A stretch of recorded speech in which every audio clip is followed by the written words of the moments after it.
presidente Lula elogiou a atuação do Supremo Tribunal Federal, fez elogios a essa atuação no julgamento por tentativa de golpe de Estado, que condenou o ex-presidente Bolsonaro a mais de 27 anos de prisão. Vamos ver. Esse país ontem deu uma lição de democracia ao mundo. Ao mundo. Sem nenhum alarde, a justiça brasileira mostrou a sua força, não se amedrontou com as ameaças de fora e fez um julgamento primoroso, onde não tem uma acusação de oposição. É tudo acusação de dentro da quadrilha que tentou dar um golpe nesse país em 2008. E pela primeira vez na história do país, pela primeira vez em 500 anos na história desse país, você tem alguém preso por tentativa de golpe. Você tem um ex-presidente da República e você tem 4 generais de 4 estrelas presos. Numa demonstração de que democracia vale para todo. Democracia não é privilégio de ninguém. É um direito de 215 milhões de brasileiros. Portanto, eu estou feliz, não pela prisão de ninguém, estou feliz porque o país demonstrou que está maduro para exercer a democracia na sua mais alta plenitude.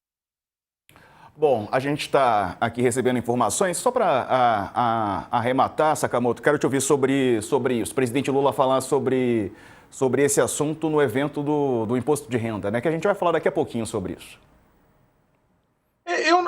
Eu também quero ouvir a Dani, porque é o seguinte, eu particularmente, eu falo isso, é claro que ele vai ser cutucado pela imprensa para se manifestar sobre isso, ele vai ser chamado a falar sobre isso, é claro que ele mesmo, na verdade, tem toda a história e toda a trajetória dele, né, ele foi preso, ficou 570 dias preso na carceragem da Polícia Federal, depois a condenação contra ele acabou extinta no final das contas, né, depois que o próprio julgador e os procuradores foram expostos publicamente como tendo combinado as sentenças, como ter combinado todo o processo de acusação, né?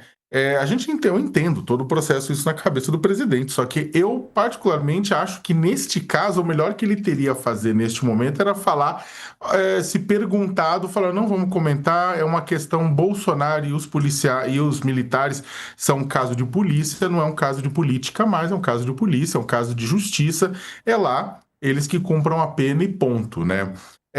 Até porque é o seguinte, né? Eu não acho que Lula celebrou a prisão dele. Ele mesmo fala: olha, não estamos celebrando a prisão de ninguém, né? A gente está celebrando o amadurecimento da democracia. Sim, mas aí que tá. Eu acho que isso poderia ser feito pelo PT no Congresso Nacional, por outras pessoas, mas não necessariamente por ele diretamente, exatamente porque ele está num momento em que ele não precisa chamar para ele mesmo o Bolsonaro. Sabe?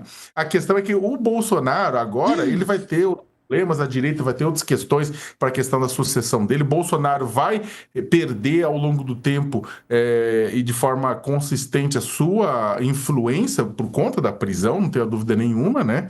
Mas eu acho que a minha avaliação pessoal é que o Lula, não vou dizer que comete um erro, mas eu acho que é uma bobagem, na verdade, fazer esse comentário. É melhor ele ter falado que era um caso de polícia e deixar isso à parte. E você, Dani? Acho que o Sakamoto vai ao ponto aí, inclusive porque dessa forma alimenta esse discurso, né, de que há um alinhamento do Supremo Tribunal Federal com o Partido dos Trabalhadores ou com o governo Lula, sabe? Acho que mais do que no intuito de parabenizar, Lula acaba fragilizando a corte.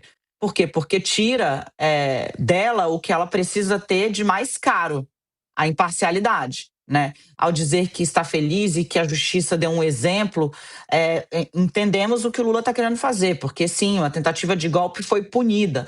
O Supremo Tribunal Federal resistiu a pressões, inclusive externas, resistiu, inclusive, a boicote de salário, a boicote de dinheiro, a boicote de economias, não só de um ministro, mas de toda a sua família.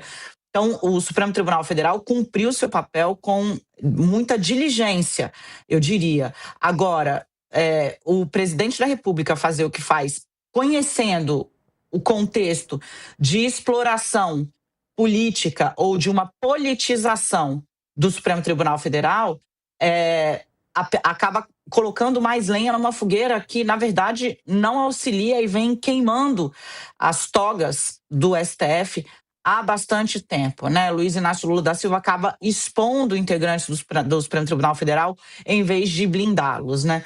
O Supremo vem há algum tempo tentando esclarecer publicamente, inclusive lá fora, né, dando entrevistas internacionais. O ministro Gilmar Mendes estava em Roma essa semana, não sei se ele voltou já, mas estava em Roma essa semana e fez uma longa explicação na Universidade de Roma sobre o processo de Bolsonaro, explicando como aconteceu, como foram colhidas as provas, quantos anos foram de investigação, como se chegou a esse resultado, né? Há um trabalho para apresentar para o mundo o que aconteceu aqui no Brasil juridicamente.